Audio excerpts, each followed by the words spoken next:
Hey friends, what's up? Phillip here with Points of Phillip, and I'm actually making this video because I had a lot of people ask me how they should prepare for the impending release of the new American Express Platinum card. And so what I'm going to do today is I'm actually going to just go through everything that I would do to prepare, everything that I am doing, and then we can kind of go from there and then kind of figure out what could be best for you. But before we get into that, I want to ask you guys to like and subscribe. Doing that helps me and YouTube know that, well, what I'm doing is helpful for people like you. It also helps more people to view the content, something that, well, I would really be appreciative of. So thanks so much again for all your support. And if you have been a longtime supporter of this channel, I really appreciate you being here and continuing to be here. This channel, this exercise wouldn't really be possible without people like you. So thanks so much. But now that that's out of the way, let's get into the American Express Platinum card, what we know and how we know it. Okay, so the American Express Platinum card, I'm going to go ahead and hold up mine. This is a pretty fancy one with a little artwork, which honestly, it's kind of growing on me. I didn't like it as much when I first got it. But let's take a look at what we know. So on Thursday, a Redditor discovered a terms and conditions page with the Fine Hotels and Resorts program, and that terms and conditions had a very significant change, and that was that the FHR credit, the Fine Hotels and Resorts credit, and the Hotel Collection credit, which is currently one credit under the American Express Platinum and the Business. You have access to the program with the American Express Business Platinum. Those cards. Actually, so that credit, the FHR credit, it will increase from $200 to $600. And so that's, first of all, a huge increase, which honestly, so in my video on Thursday, I talked about the fact that I thought that there might be kind of a competing increase in annual fee with that, so more than the $895 that was expected. We're going to see what that looks like or what actually happens with that. But anyway, beside the point, but how the terms and conditions looked on that page, it's since been taken down, can kind of give us some insight into how we should move forward with everything, right? So the hotels and resorts credit starts, at least according to the terms and conditions, which were removed, it starts at September 18th of this year, the 2025. And so basically, essentially, presumably, if you already maxed out your FHR credit, the $200 for the platinum credit, starting in September 18th, you would have an additional $300 to use between September 18th and December. And so basically you'd be able to kind of double dip if you currently hold the platinum. So what I want to do is discuss what this means for the current card and kind of compare it to Chase. So we have really a good kind of idea of how American Express takes a look at product changes because they recently redid a huge product change last year with the American Express Gold Card. So this card here had $250 annual fee, went up to $325 annual fee. So that is a significant increase, right? Close increase of up to 50%, right? So this this change here is significant because it tells us how American Express approaches new card holders. So I'm someone who actually got the American Express Gold Card last February. So I had the American Express Gold Card, and then when it renewed last February, I paid the new $325 annual fee. But for the first year that I held it, the benefits kicked in July. I think July, close to right to last week in July, and despite the fact that I paid the $250 annual fee, I was able to, first of all, immediately get the Resi credit starting in July. I use it actually for my birthday for brunch at a restaurant in Winter Park. And I was actually able to get the Dunkin' credit added to my wallet that month, so in July. So I had immediate access to the additional benefits, the Resi credit and the Dunkin' credit. Now the dining credit and the Uber credit kind of got carried over, so there was a higher annual fee, but then there was also more credits, which I immediately had access to, despite the fact that I paid the $250 annual fee on the Gold Card. So we haven't seen anything that looks like it would be different this time around with the Platinum. So if someone pays a $695 annual fee with the Platinum card, it's reasonable to assume that they would have access to the new benefits based on how American Express handled the Gold Card refresh. So knowing that, we can kind of strategize out a little bit what we should do moving forward, right? So if I did not have the Platinum card, I would get it today. because right now we know what the annual fee is. It's $695 with a $195 authorized user fee. Now, that authorized user fee is per authorized user. That was a change that took place a couple years ago. But right now we know what the annual fee is, right? Between now and September 18th, we do not know what the annual fee will be. And so it could be $895, which is what the prevailing rumor is today, and it is just a rumor because that's just based off of a Reddit post of someone's saying that they heard someone say that, right? It could be higher. We don't know. But what we do know is the annual fee today is $695, unless you're a future time traveler and you're actually watching this after the annual fee has increased, in which case you actually know more about this than I do at the time. So we know what the annual fee is with a $695 platinum card right now. And we know that with the gold card, American Express allowed people who held the gold card to get immediate access to the new benefits. So what I would say is if you don't have the platinum card, this is the time to do it. Now, the only other question here is, should you wait to get a much higher sign-up bonus? So let's discuss that. I'm going to go back to the gold card because, again, that was a comparable product. It's, American Express's other high-dollar card. In fact, it's probably almost more important to the bottom line of the business than the platinum card, just because there's so much more people that have the gold card, right? But with this gold card, I went back and I looked into the Internet archives. And so April of 2024, so this was before the product change, there were 2 public offers at the time. So the first one was, let's take a look here. Let me just make sure I pull it up and make sure. So at the time, the best personal offer was 90,000 points. So this was in April of 2024 after $6,000 in spend within the first 6 months. So that was the personal offer. However, there was a regular Resi offer of 75,000 points plus 20% back on restaurant spending through Resi. So this was in April when the annual fee was $250. Flash forward to today, let's take a look at the current sign-up bonus now. So the current sign-up bonus here through Resi, so that same website, so that was before the gold card refresh, it was 75,000 points plus 20% extra on dining purchases for a set period of time.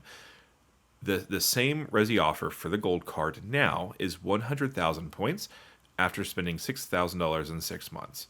So that's an increase of 25,000 points. Now, the largest personal offer that you can be targeted for with the gold card is now 100,000 points. So that's an increase from 90,000 to 100,000 points. So first of all, we can see the Resi special offer had an increase of 25,000 points, and the personal offer had an increase of 10,000 points over the past year and a half, a year and like 3 months since that archived page kind of showed what was going on. So the sign-up bonuses will increase, but will they increase enough to make a difference?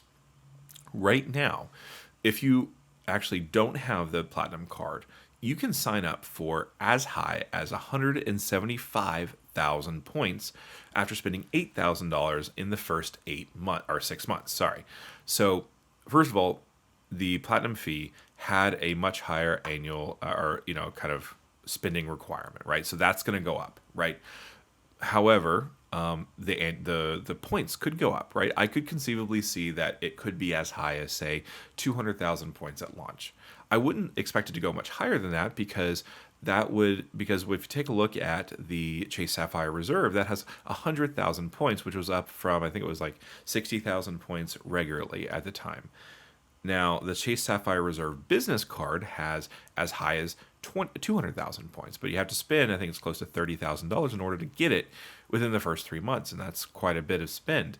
So I feel like if the Platinum Card came with a higher sign-up bonuses, you could probably look at between 200, maybe a little bit higher than that, but I would say expect about 200,000 for the top tier. Now, my sign-up bonus for my personal Platinum Card was 125,000. It was actually an upgrade from my gold card to the platinum card. So that's also worth considering. Now, I did get another sign-up bonus on my business platinum card. That was 250,000 points after spending $20,000 in the first 3 months of card ownership. So I would expect the business platinum to maybe go up to, say, 275,000, maybe a little bit higher. 250,000 has been the highest at this point. So you can see. So first of all, with this platinum refresh, I want to go back to the basics here. We know two things. The annual fee currently is $695. It will go up. What it will go up to, not sure.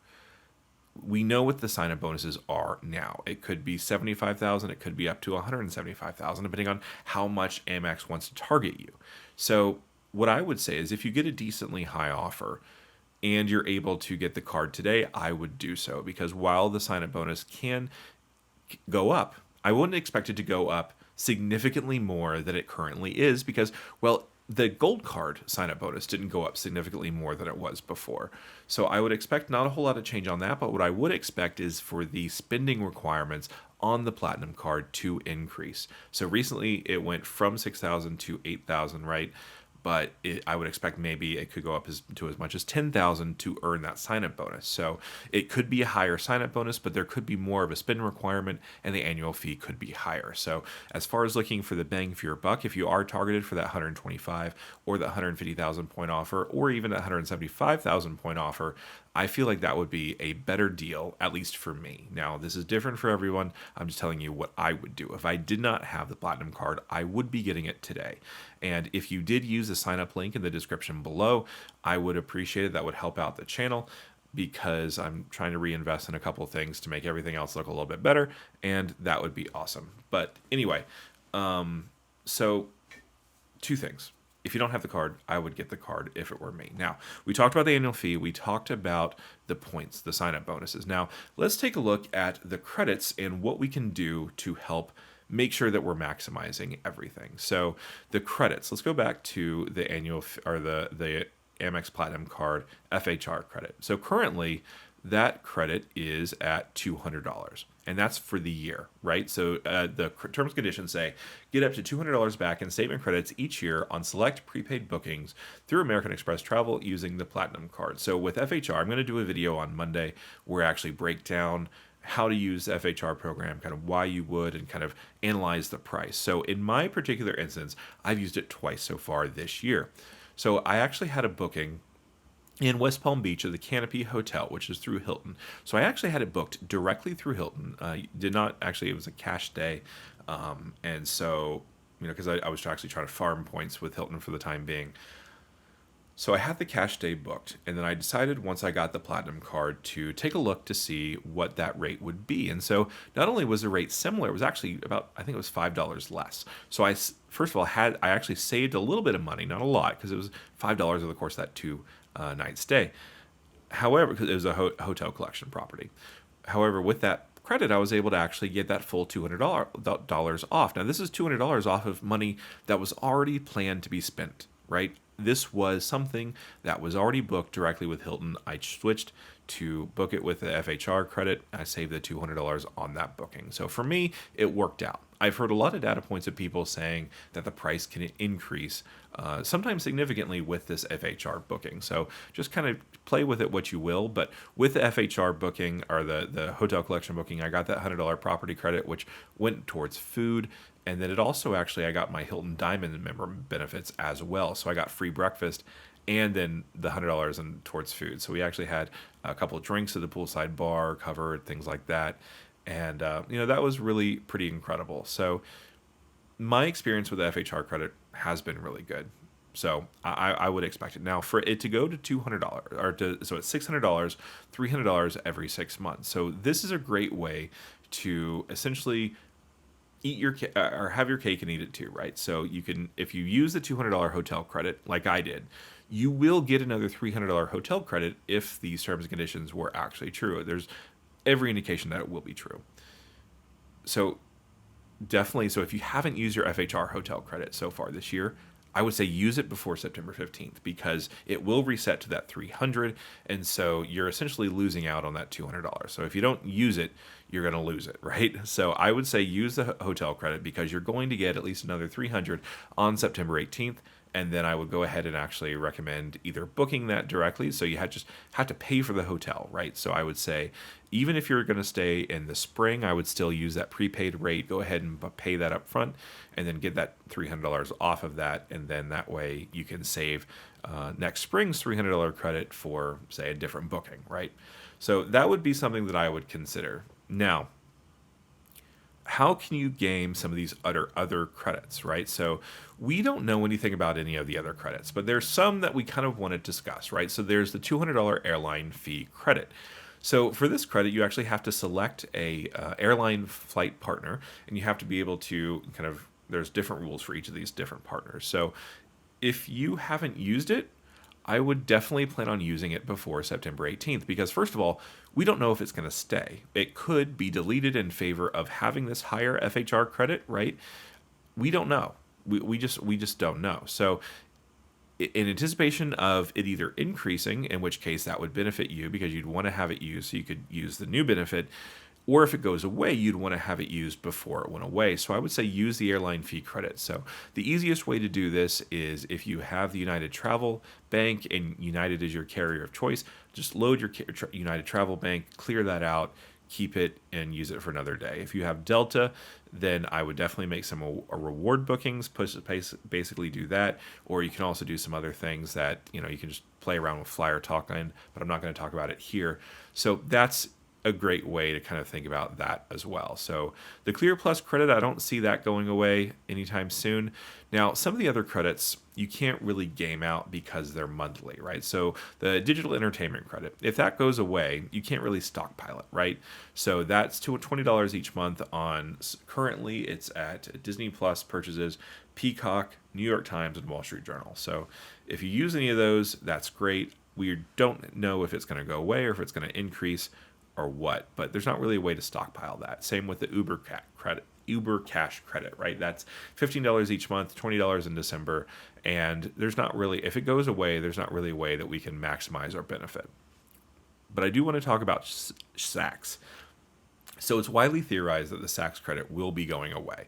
So that $50 for this 6 months, essentially, if the credits do change on September 18th, and this SACs credit does go away, you will lose that $50 credit for the year if you haven't used it yet. So I would say make sure to use that SACs credit if you plan to. Now, if you don't plan on using the SACs credit, it's not a part of your situation, then don't force it. But if you do get use out of the SACs credit and you do want to, make sure you're maximizing your credits, I would plan to get rid of that before September 18th. So there's a bunch of different ways to get value from the SACs credit. I'm actually going to do a video scheduled for Tuesday of next week where we discuss how to use the SACs credit for the most optimal thing. So anyway, that's just kind of how I would prepare for the Platinum Card refresh. If you don't have it, get it. If you haven't already used your hotel or your your hotel or your airline credit or your SACs credit, I would go ahead and make plans to get that used by September 18th. So that's the top lines. Anyway, thanks so much for watching. I really appreciate you, and I hope you have a great day.